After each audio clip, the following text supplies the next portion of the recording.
네, 여러분 안녕하십니까. 엄근진 기자의 대유잼 뉴스. 오늘은 조금 저는 사실 기분이 안 좋은데, 서울 주택시장에 대한 이야기를 좀 해보도록 하겠습니다. 제목은 누가 장난쳤나? 진흙탕 된 서울 주택시장으로 지어봤습니다. 자, 서울 주간 아파트 매매가 변동률 추이를 살펴보겠습니다. 이 한국감정원이 매주 발표하는 수치인데요. 지난 8월 20일, 그러니까 8월 3주차 때 0.37%로 갑자기 상승폭이 갑자기 뛰었죠. 그랬던 것이 27일 8월 넷째 주에 0.45%, 그리고 9월 첫째 주 9월 3일 기준으로 0.47%. 이 0.45와 0.47 이 두 가지 숫자는 감정원이 2012년 5월부터 이 주간 아파트 매매 가격을 동향을 조사하기 시작했는데, 감정원이요. 그 조사 이래로 가장 높은 수치였고요. 서울 전체로 봤을 때.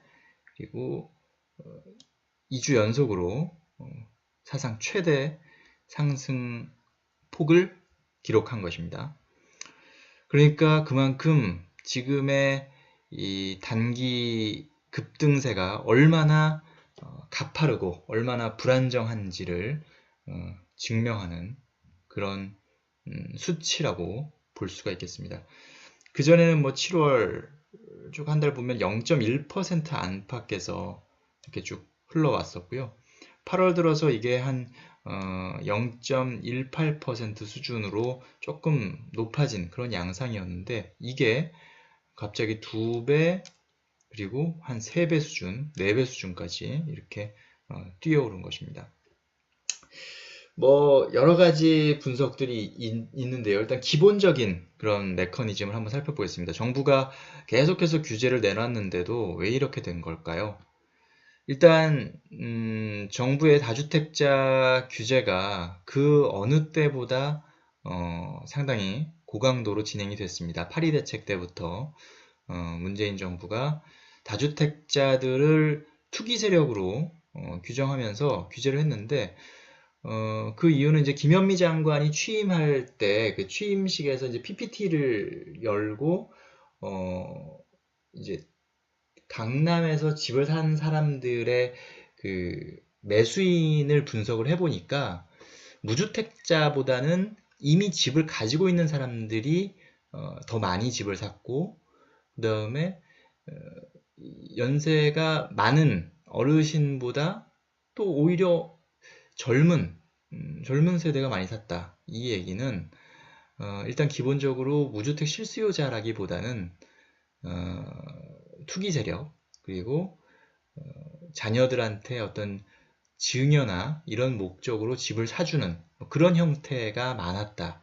이렇게 좀 해석을 한 것이죠. 그래서 다주택자를 어떻게 하면 좀 시장에 끌어들이지 않도록, 시장을 침범하지 않도록 할 것이냐라는 것을 고민했을 것이고, 그 첫 단계가 바로 아주 단순하지만 아주 직설적인 그런 방법으로 다주택자를 규제한 것입니다. 파리 대책에서 대표적인 것이 다주택자에 대해서는 양도소득세 중과를 예고를 해서 8월 2일에 예고를 해서 결국은 올해 4월, 그러니까 한 8개월 정도 여유를 줬죠. 8개월 정도 여유를 주면서 그 기간 안에 팔 사람들은 팔고, 안 팔 사람들은 임대주택으로 등록해라.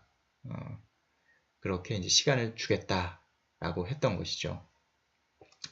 다주택자들은 고민을 많이 했습니다.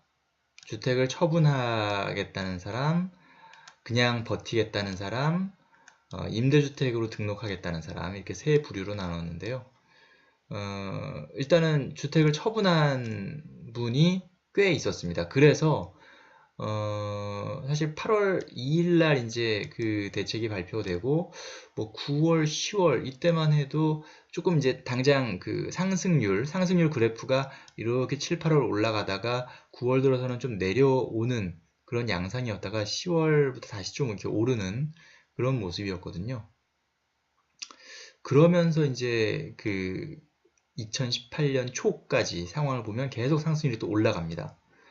그 과정에서 보면 지금 이제 이거는 서울 그 주택 가격, 집값 상승률이거든요. 그러니까 주택 처분이 상당히 많이 이루어졌음에도 불구하고 대부분은 지방의 주택을 처분하고 서울의 집을 사들인, 그러니까 다주택자들이 그렇게 했을 것으로 추정되는 것이죠.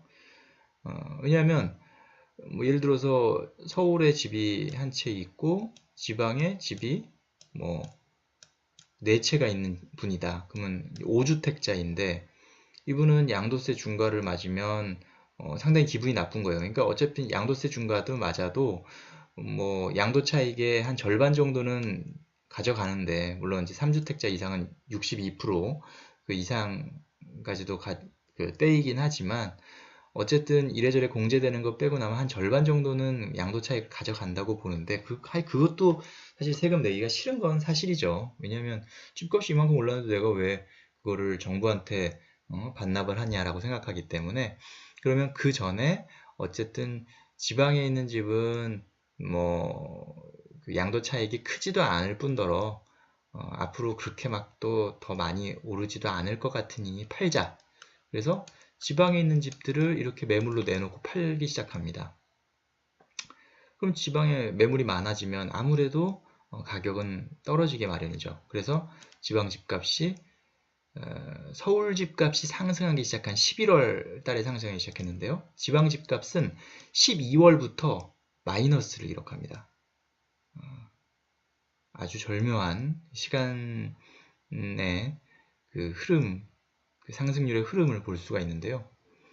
그 과정에서 이렇게 집을 팔아서 뭐 이 집까지 팔아서 아예 더 큰 집을 서울에 마련하는 분도 계실 거고, 아니면 뭐 서울에 한 2채, 지방에 4채를 팔아서 그 돈으로 뭐 서울 한 채를 더 사서 서울 2채를 가지고 있거나 뭐 이런 경우가 있을 수 있겠죠. 뭐 그러면서 난 이제 안 팔 거다 이렇게 생각할 수도 있고, 아니면 이렇게 정리한 다음에 이 중에 뭐 한 채를 임대사업자 등록하고 임대주택으로 등록한 다음에 뭐 전세나 월세를 준다. 그러면 또 세금 혜택을 받을 수 있을 테니까요. 하여튼 그런 과정을 거치면서 서울 집값이 올랐다. 이런 측면이 하나 있고, 두 번째 측면은 바로 이제 앞서 말씀드린 것처럼 등록 임대주택에 대해서 세금을 감면해 주겠다. 라는 것이 또 파리 대책에서의 하나의 큰 또 트렌드였거든요. 김현미 장관이 내세운. 그러면서 임대주택 등록이 또 상당히 많이 늘어나는 것도 사실입니다. 왜냐하면 세금을 깎아준다는데, 아까도 세금을 많이 때린다고 하니까 이렇게 주택을 처분한 거 아니었겠습니까? 그러면서 똘똘한 한 채로 갈아탄 것이고요. 양도세가 그만큼 이제 크다는 거죠.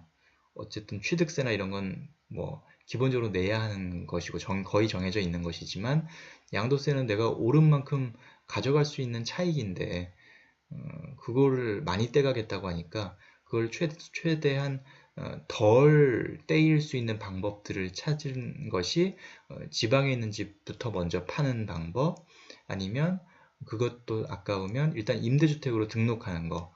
임대주택으로 등록하면 단점은 임대 의무 기간, 뭐 과거에는 이제 4년짜리도 세금 감면 혜택을 받았고, 이제 지금 올해 4월 이후로는 8년은 해야 이제 그 세금 감면 혜택을 받는데요. 그러니까 어쨌든 지금 하시는 분은 8년은 전월세를 계속 유지를 해야 뭐 양도세나 재산세 이런 것들을 감면을 받을 수가 있어요. 그래서 그런 뭐 불리한 부분은 있지만 어쨌든 세금을 많이 세이브하니까, 당장 뭐 급한 분이 아니시라면, 장기적으로 좀 더 큰 그림을 그리고 계신 분이라면 이게 더 유리할 수 있죠. 오히려 다주택자임에도 불구하고 세금을 감면받을 수 있는 거니까 어떻게 보면은 아주 큰 혜택일 수도 있죠. 1가구 1주택자만이 누릴 수 있는 혜택을 다주택자가 누리게 되는 그런 셈이니까요. 그래서 많은 세무사들도 사실 고객들한테 많이 추천을 하기도 했습니다. 임대주택 등록하시라고. 그래서 실제로 임대주택 등록을 많이 했고요. 그러니까 4월부터 이제 18년 4월부터 이 다주택자 그 양도세 중과가 시행됐고, 그 전에 등록한 경우에는 이제 4년, 그러니까 꼭 8년을 꼭 안 해도 되는 뭐 그런 상황이었기 때문에 그 이전에 상당히 많은 등록을 해서 3월 달에 아마 그 역대 최대 실적을 낸 걸로 알고 있습니다. 근데 이제 앞서 말씀드린 것처럼 이제 의무 임대 기한이 설정되면서 한 8년 정도 이제 매물이 안 나오게 되는 거죠. 이것만 해도 등록된 게 지금 상당히 많은데 한 10만 가구 넘고 20만 가구 가까이 될 겁니다. 이것만 해도 엄청 많은데 이런 주택들이 이제 매물로 나올 수 없게 되면서 앞서서 이미 갈아탄 사람들, 그 다음에 이제 매물이 잠긴 사람들, 그 다음에 자 주택을 처분하거나 임대주택 등록하거나 또 한 가지 경우가 뭐였죠? 그냥 버티는 경우. 이분들은 원래 버틸 계획이었기 때문에 집을 팔 게 아니에요. 자, 그러면 다주택자가 집을 내놔야 되는데 다주택자가 이 세 가지 방법, 이미 두 가지 방법으로는 다 상황이 종료가 됐고, 중간 분도 뭐 지금 이제 와서 버티겠다고 하신 분이 집을 내놓을 리가 없어요. 그렇다면 시장에는 매물이 더 없겠죠. 이렇게 매물이 잠겨버리면서 서울 집값이 상승할 수밖에 없다. 왜냐하면 결국은 집을 필요하는 사람은 거의 뭐 고정적으로 생길 수밖에 없는데, 왜냐하면 매년 결혼하시는 분, 그 다음에 뭐 새로 독립하는 분, 뭐 이런 사람 때문에 기본적으로 필요한 수요가 있는데 어느 시점에 공급이 갑자기 확 줄어든다면 당연히 가격은 뛸 수밖에 없는 것이죠. 거기다가 7월 달에 보유세 인상안, 정확히 얘기하면 종부세죠. 종합부동산세 인상안이 확정이 됐습니다. 정부의 안이 확정이 됐는데 그게 생각보다 약하다라는 평가가 나왔습니다. 물론 세율도 올리고 공정시장 가액 비율도 같이 올리는 그런, 이것만 보면 상당히 센 아니냐라고 생각할 수 있지만 어쨌든 이거는 뭐 1주택자도 올리는 거고 2주택자도 올리는 거고 3주택자도 올리는 거고 똑같은 거죠. 다주택자만 해당되는 건 아니고, 물론 정부는 여기에다가 3주택 이상 보유자에 대해서는 0.3%포인트를 더 중과하겠다. 그렇게 밝혔습니다. 인상안에다가. 아직 이제 국회를 통과하지는 못했지만 어쨌든 정부가 확정한 종부세 인상안은 그렇다는 거죠. 근데 이조차도 그렇게 생각보다 세진 않다. 왜냐하면 지금 집값이 뭐 1억씩 오르고 막 2억씩 오르고 막 이러고 있는데 종부세 뭐 이거 0.3% 올려봤자 뭐 몇백만 원? 비싼 집은 몇천만 원 오른다고 하는데요. 뭐 집값이 몇 억이 뛰는데 몇천만 원 무서워서 그거 팔겠습니까?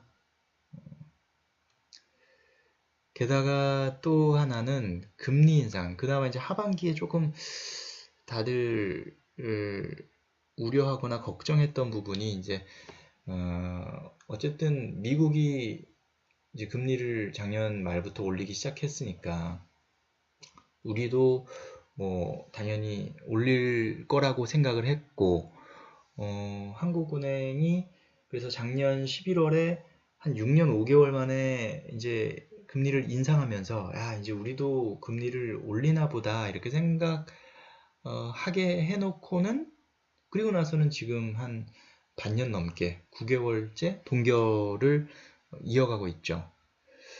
이 금리를 올리려면 한국은행도 고민이 되는 부분이 이제 물가가 좀 오르거나 아니면 뭐 고용이 잘 돼서 경제 상황이 좋거나 이래야 되는데 지금 물가도 한은의 목표치인 2%에 미달하고 있고 고용도 지금 생각보다 고용 지표가 좋지 않은 그런 상황이거든요. 뭐 이거에 대한 논란은 있습니다만 어쨌든 고용 상황이 좋지 않은 건 사실이죠. 이게 뭐 최저임금 때문이냐 아니면 뭐 다른 요인 때문이냐라는 건 논란이 되지만 어쨌든 고용 상황이 좋지 않다는 것만은 사실입니다. 사실이죠.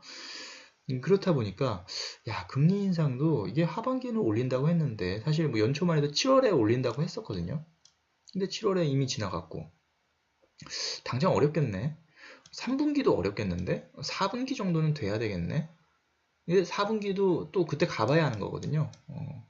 아직 어떻게 될지는 모르는 거니까 당장 어렵겠네. 그러면은 뭐 금리 인상도 크지 않으면 그냥 집값이 떨어질 일이 없겠는데? 뭐 이런 생각을 하게 될 수도 있죠.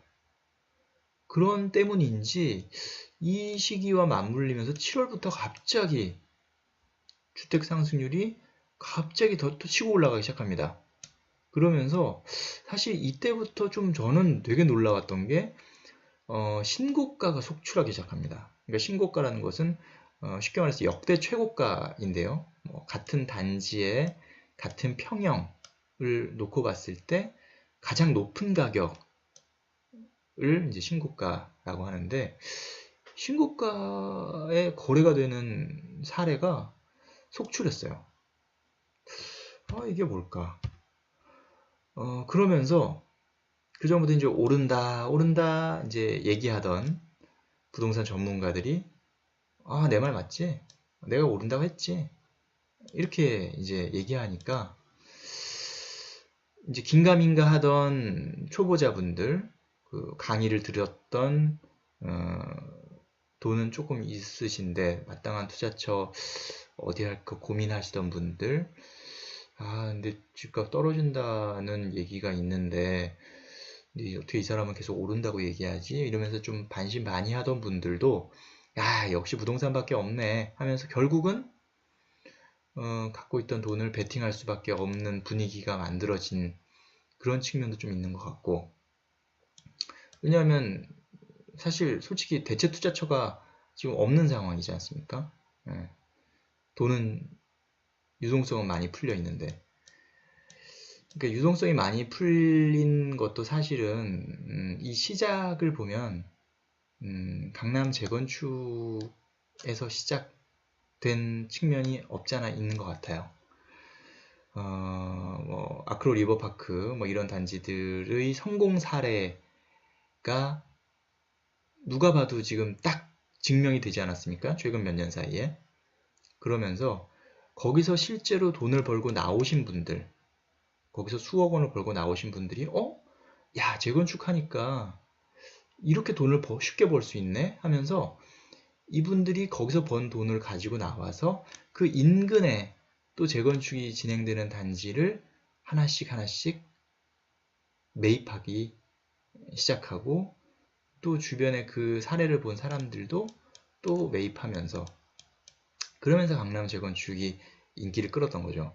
이 재건축을 통해서 만들어진 그 부가가치 이거는 사실 그러니까 예를 들어서 재건축 전에 뭐 10억 하던 낡은 아파트였는데 이게 재건축을 하게 되니까 20억이 됐다. 신축 아파트니까요. 신축 아파트에다가 강남 한복판에 있으니 뭐 20억 그 이상 가죠. 지금 아크로 리버파크가 뭐 평당 1억 원에 거래됐다는 얘기들이 있는데 어쨌든 그러면 10억에서 20억 됐으면 10억 원이 새로 생긴 거잖아요. 거기다가 작년까지 그 관리처분 인가가 신청된 단지들은 재건축 초과이익 환수제 적용도 안 받으니까 이 10억 원의 이익을 고스란히 챙기게 되는 거죠. 이미 준공을 해서 입주한 아크로 리버파크는 이미 그 입주민들이 예를 들어서 이 정도 뭐 개발이익이 얼마였는지 제가 정확히 따져보진 않았지만 그 개발이익을 가지고 어디든가 또 투자할 여력이 생기는 거예요.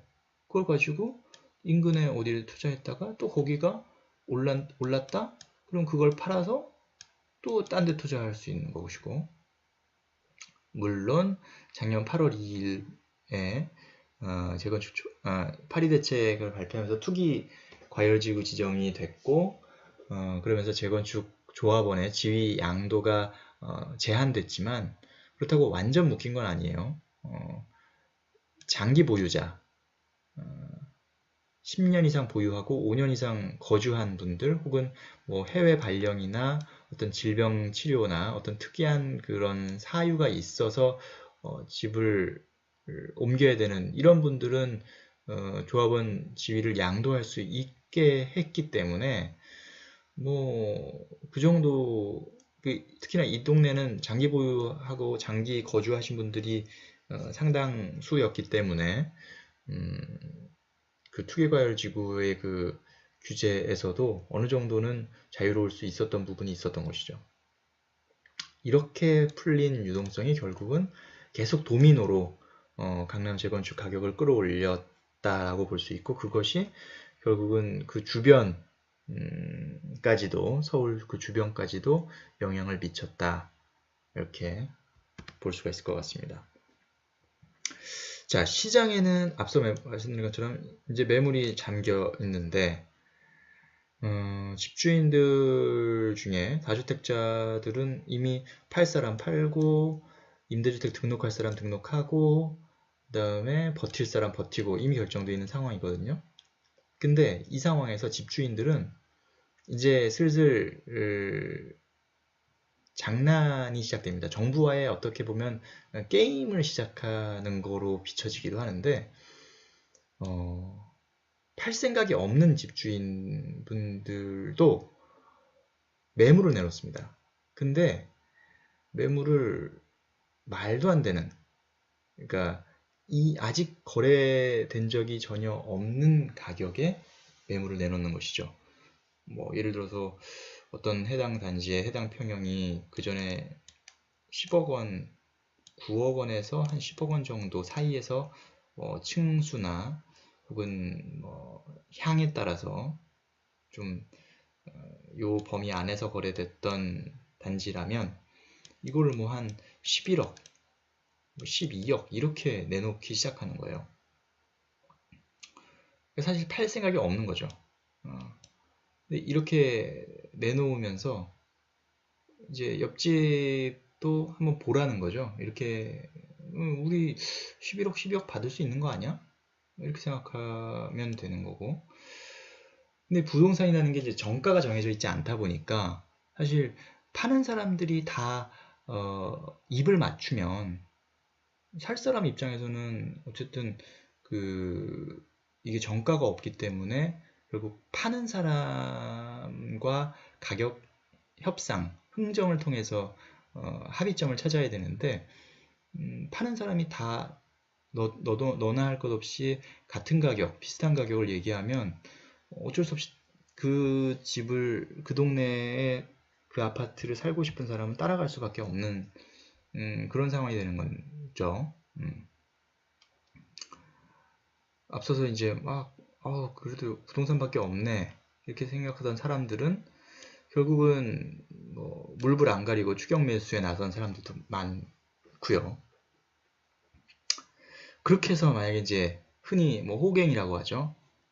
거래가 한 건 성사되면 그게 이제 신고가가 되는 겁니다. 그러니까 9억, 10억 원에 팔리던 집이 갑자기 11억에 거래가 됐다.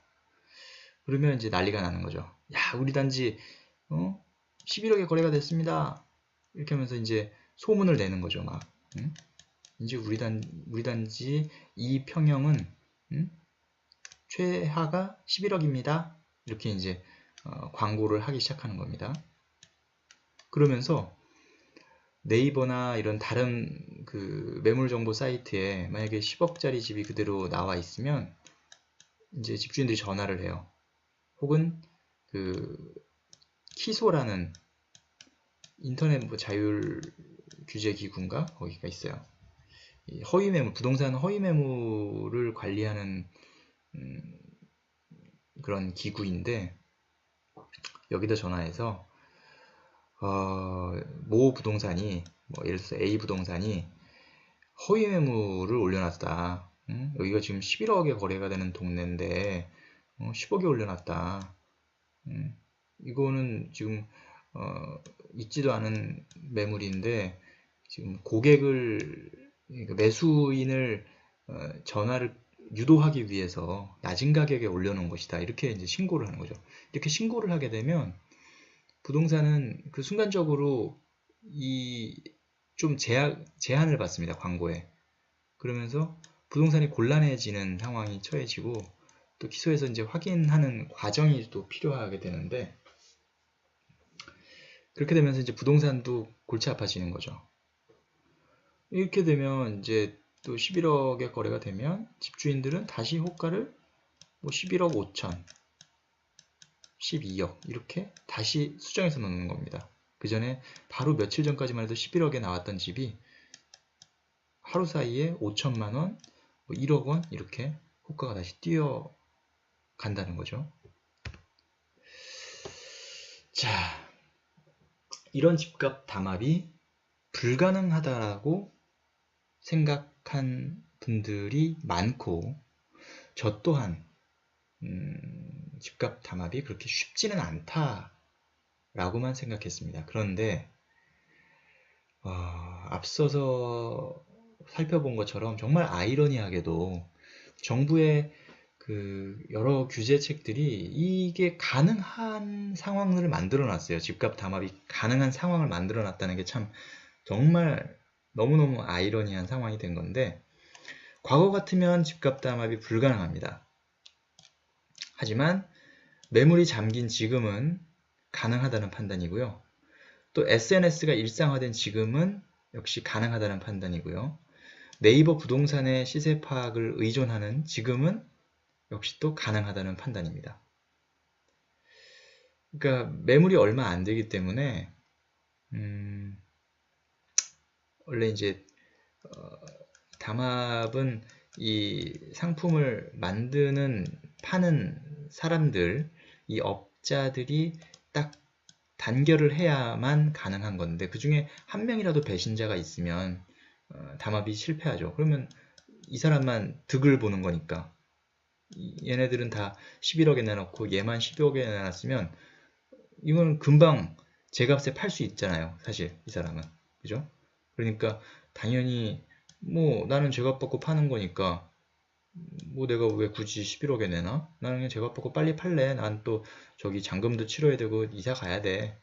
이렇게 생각할 수 있는데 이미 급한 사람은 다 사라졌어요. 그러니까 이 사람도 10억에 굳이 내가 팔 지금 상황이 아닌 거예요. 근데 그냥 11억에 올려놓는 거야. 그죠? 그래서 팔리면 좋은 거고 안 팔려도 그만이야. 사실 나는 팔리기가 싫어. 그래서 누군가가 여기다가 집값을 문의하거나 보러 온다? 그러면 한번 보여주고 11억에도 보러 오는 사람이 있네? 근데 또 연락이 와. 11억에. 또 보러 와? 그러면 저 11억에 안 팔래요. 12억에 팔래요. 이렇게 해버리는 거예요. 그러면 어느 순간 여기는 또 담합의 어떤 기준선이 12억이 될 수 있다는 거죠.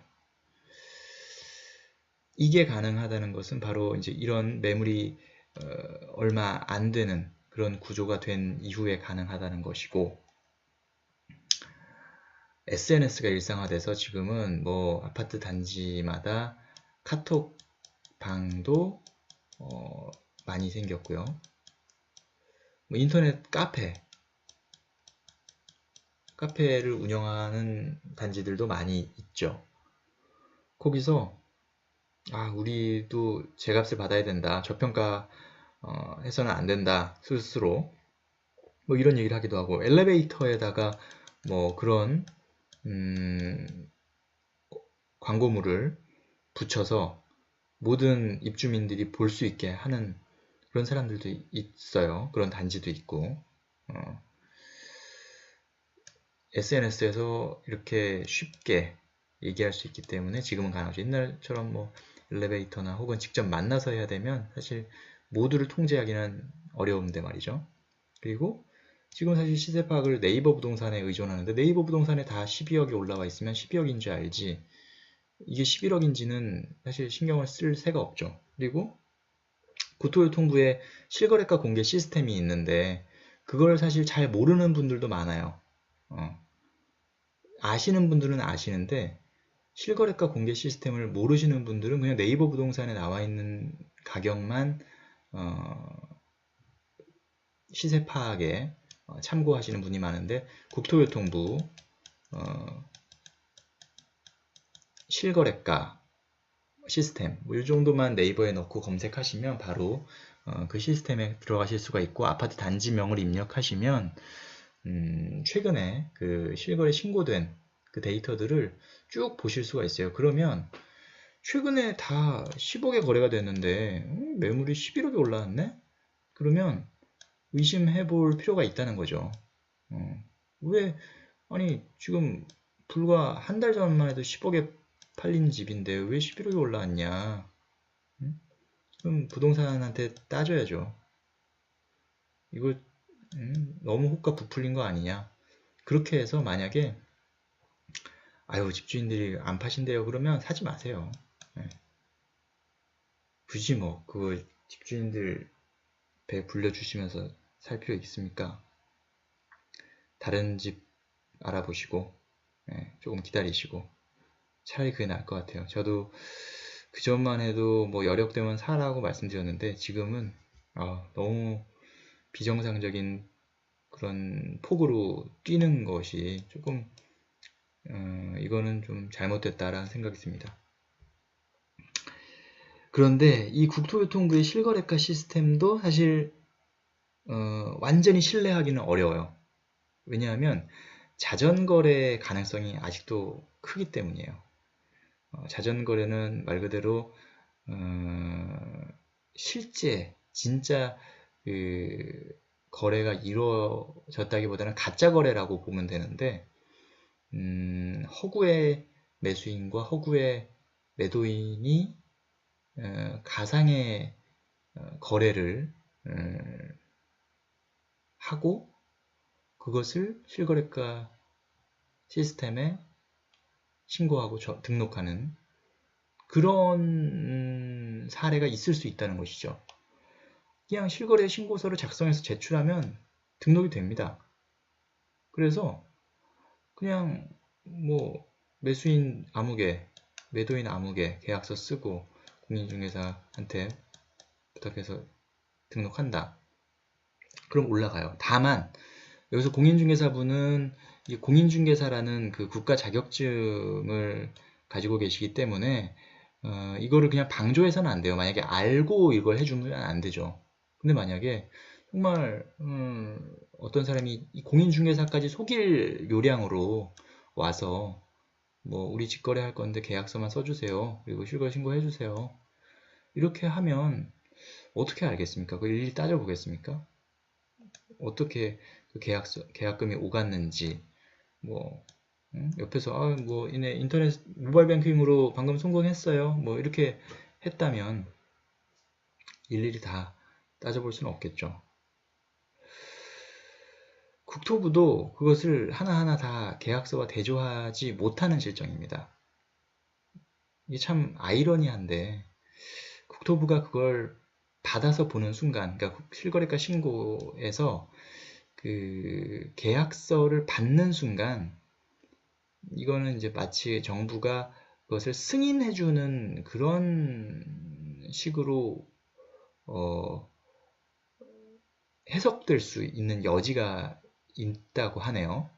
그래서 국토부가 그렇게 하지 않는다는 겁니다. 그게 참 너무 웃기는 거죠, 사실.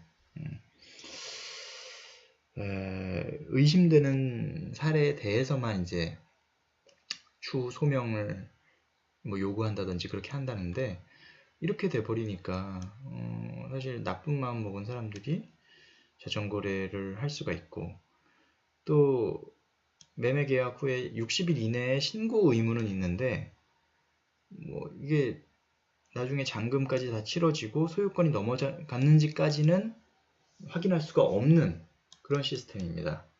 그러니까 중간에 잔금을 안 치르고 계약이 파기가 됐다. 그러면 그냥 그 기록은 남아 있어요.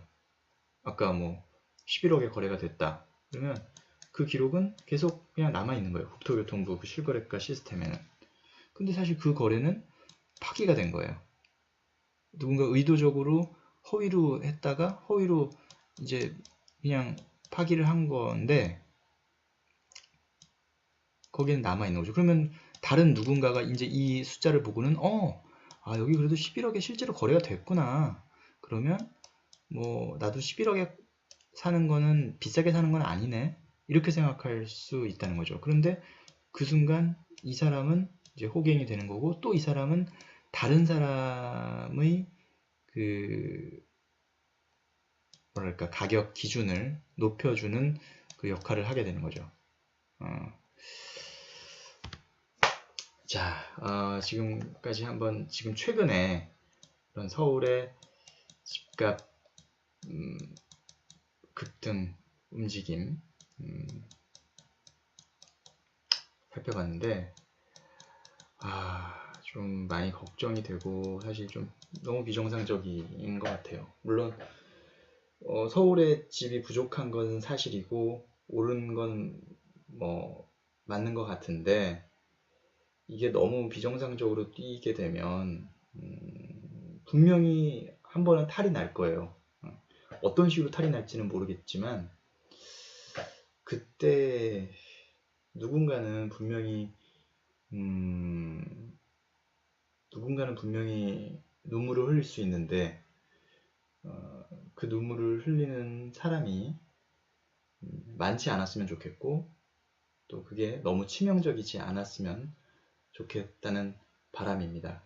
그렇기 때문에 여러분들이 제가 이제 옛날부터 누누이 말씀드렸던 게 부동산 시장에 관심을 가져달라고 말씀드린 게 이게 갑자기 뛰어들면 갑자기 사람들이 와 한다고 해서 갑자기 뛰어들면 이 순간밖에 못 보기 때문에 그냥 이 순간의 시장만 보고는 판단하기가 쉬운데 계속 쭉 이렇게 시장을 지켜봐왔던 사람이라면 와 했을 때 지금 이 상황이 어떤 상황인가라는 것을 어느 정도는 판단할 수 있고 지금 이 동네의 이 가격이 정상적인 것인지 비정상적인 것인지를 알 수 있는 그런 최소한의 판단의 기준은 스스로 잡을 수 있을 겁니다. 어떤 카톡방에 최근에 강북의 모 단지가 34평형이 13억에 매물이 올라온 것을 보고 다들 기가 찬다, 말도 안 된다, 욕 나온다, 이런 반응들을 했거든요. 그걸 아니까, 그 동네가 얼마였는지 아니까 그렇게 말씀하실 수 있었는데, 만약에 그걸 몰랐던 사람이고, 이게 그냥 새 아파트라는 것만 아는 사람이면, 서울의 새 아파트면, 새 아파트가 인기도 많고, 얼마 없다는데, 그냥 34평이 13억 정도 하는구나, 라고 생각할 수 있죠. 네이버에 진짜 그 13억짜리 매물만 떠 있고, 매물도 실제로 없고 집주인들이 다 그렇게 올려놨으면 그죠? 그렇기 때문에 우리는 계속 부동산 시장에 관심을 갖고 시장 가격을 계속 지켜볼 필요가 있고요. 그래야 상대적으로 저렴한 저평가된 집을 과감하게 선택할 수가 있을 거라는 것 말씀드립니다. 최근에 이런 모습들 너무 좀 안타깝고 속이 상해서 한번 설명을 해드렸는데 도움이 되셨을지 모르겠습니다. 또 진행 상황을 보고 다시 한번 찾아뵙겠습니다. 감사합니다.